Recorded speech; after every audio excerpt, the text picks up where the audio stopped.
केंद्रीय कर्मचारियों के बीच बड़ा सवाल, क्या 8वें वेतन आयोग में 7वें जैसी बम्पर बढ़ोतरी होगी?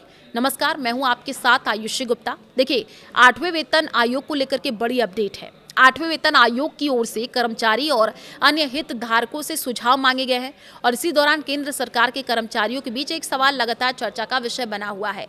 क्या अगली वेतन समीक्षा में 7वें वेतन आयोग की तुलना में वेतन में ज्यादा बढ़ोतरी होगी या नहीं? जहां कर्मचारी यूनियनें काफी ऊंचे फिटमेंट फैक्टर की मांग कर रही हैं, वहीं विशेषज्ञों का ये कहना है कि अंतिम बढ़ोतरी काफी हद तक एक मुख्य तत्व पर निर्भर कर सकती है और वो है महंगाई भत्ता।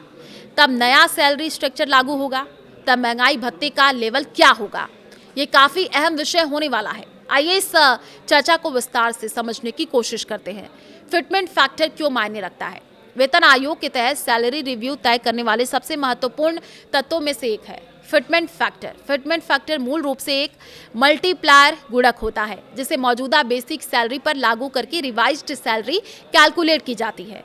7वें वेतन आयोग में फिटमेंट फैक्टर 2.57 तय किया गया था। उदाहरण के लिए पहले न्यूनतम मूल वेतन 7,000 रुपए था। 2.57 के मल्टीप्लायर को लागू करने के बाद लेवल 1 के सरकारी कर्मचारी के लिए संशोधित न्यूनतम वेतन 18,000 रुपए तय किया गया। ऊपरी स्तर पर सीनियर अधिकारियों का वेतन बढ़ करके 2.5 लाख रुपए प्रति माह हो गया। आने वाले 8वें वेतन आयोग के तहत सबसे बड़ा सवाल ये है कि क्या ये मल्टीप्लायर क्या होगा। तो मल्टीप्लायर तय करने में डीए की भूमिका क्यों अहम है? देखिए, फिटमेंट फैक्टर तय करने में एक मुख्य कारक ये है कि जब नए वेतन आयोग की सिफारिशें लागू की जाती है तब महंगाई भत्ते डीए का स्तर क्या होता है। आमतौर पर नया मल्टीप्लायर लागू करने से पहले जमा हुए डीए को मूल वेतन में मिला दिया जाता है। ये मिला हुआ डीए ही रिवाइज्ड सैलरी स्ट्रक्चर की गणना का आधार बनता है। उदाहरण के लिए यदि लागू करने के समय डीए लगभग 60% माना जाता है तो नया फिटमेंट फैक्टर तय करते समय यही आंकड़ा शुरुआती बिंदु बन जाता है। 8वें वेतन आयोग में मल्टीप्लायर बहुत ऊंचा क्यों नहीं हो सकता? देखिए, मौजूदा डीए स्तर शायद सबसे बड़े कारणों में से एक हो सकता है जिसकी वजह से कर्मचारियों को अपेक्षाकृत कम फिटमेंट फैक्टर से ही संतोष करना पड़ सकता है। जब 6वां वेतन आयोग समाप्त हुआ और 7वां वेतन आयोग लागू किया गया तब डीए पहले ही लगभग 125% तक पहुंच चुका था। डीए के सूचे आधार ने आयोग को वेतन संरचना को और अधिक प्रभावी ढंग से पुनर्गठित करने का अवसर दिया। इसके विपरीत 7वें वेतन आयोग के तहत डीए वर्तमान में 58% पर है।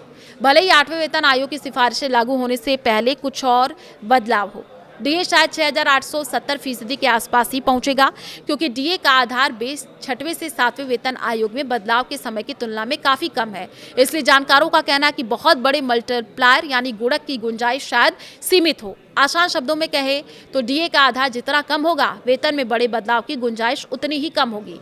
कर्मचारी यूनियनें क्या मांग कर रही हैं? तो कर्मचारी संगठन 8वें वेतन आयोग में काफी ऊंचे फिटमेंट फैक्टर की मांग कर रहे हैं। Federation of national postal organization FNPO ने अलग अलग स्तरों पर वेतन में असमानताओं को दूर करने के लिए 3.0 से 3.25 के बीच एक मल्टी लेवल फिटमेंट फैक्टर का प्रस्ताव दिया। प्रस्ताव के अनुसार level 15 fitment factor 3.0, level 612 fitment factor 3.05 से 3.10, level 1313A fitment factor 3.05, level 1415 fitment factor 3.15, level 16 की बात कर ले तो फिटमेंट फैक्टर 3.2। कर्मचारी प्रतिनिधियों का तर्क है कि इस तरीके की चरणबद्ध संरचना जूनियर और सीनियर स्तरों पर वेतन में सार्थक वृद्धि सुनिश्चित करेंगी।